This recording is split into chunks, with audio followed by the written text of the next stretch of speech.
Good morning, this is your Kelso Report for Thursday, July 12th, and I'm your host, Clark Kelso.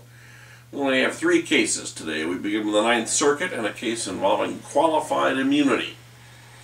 A student at UC Davis suffered permanent injury when he was shot in the eye by a pepper ball projectile fired from the weapon of a UC Davis police officer, when UC Davis and City of Davis police attempted to clear an apartment complex of partying students.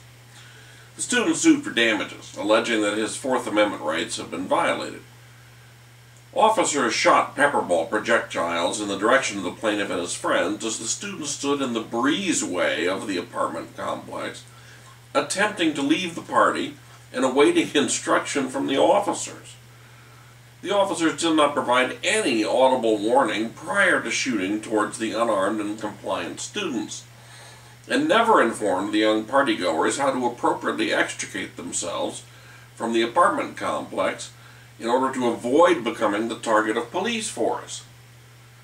Now, on these facts, the Ninth Circuit held that the officers' qualified immunity did not protect them, because a reasonable officer would have been aware that the use of pepper balls in these circumstances was an excessive and unconstitutional use of force.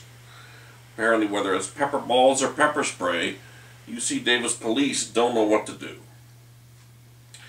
Next, we turn to a case involving allegations of fraud. The guarantors on a loan by a bank appealed from a Superior Court judgment denying them relief on their claims for fraud, misrepresentation, breach of contract, and so on. The claim basically was that despite its assurances that the bank would restructure the underlying loan, the bank ultimately failed to extend additional credit to the borrower, thereby triggering the guarantor's obligation. In SEC Acquisitions v. Central Pacific Bank, the Fourth District affirmed the judgment in favor of the bank, concluding that the bank did not make any false promises to extend credit and did not owe the plaintiff any duty to make other disclosures as claimed by the plaintiffs. This was a strictly economic relationship governed by the contract. Next, a case involving what constitutes a specious claim.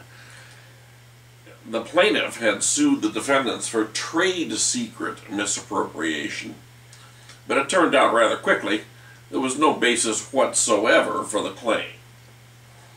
The defendant sought $500,000 in attorney fees and costs pursuant to Civil Code Section 3426.4, which authorizes such an award on a finding the plaintiff brought the trade secret misappropriation action in bad faith.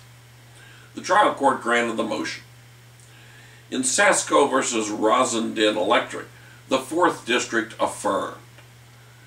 The plaintiff argued the trial court should have used the higher standard of bad faith associated with CCP Section 128.5 that authorizes sanctions for the filing of a frivolous action.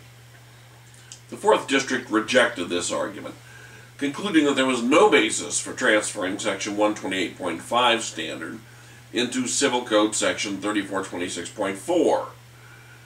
The legislature was concerned in Section 3426.4 with curbing specious actions for misappropriation of trade secrets, even if the action might superficially appear to have some merit.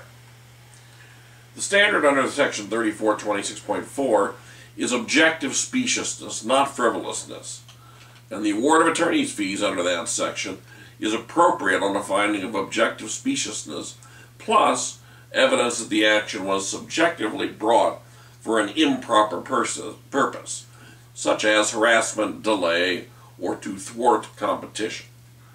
The standard was met, so the Fourth District affirmed. And that's it for today's Kelso Report. Have a great day in the law.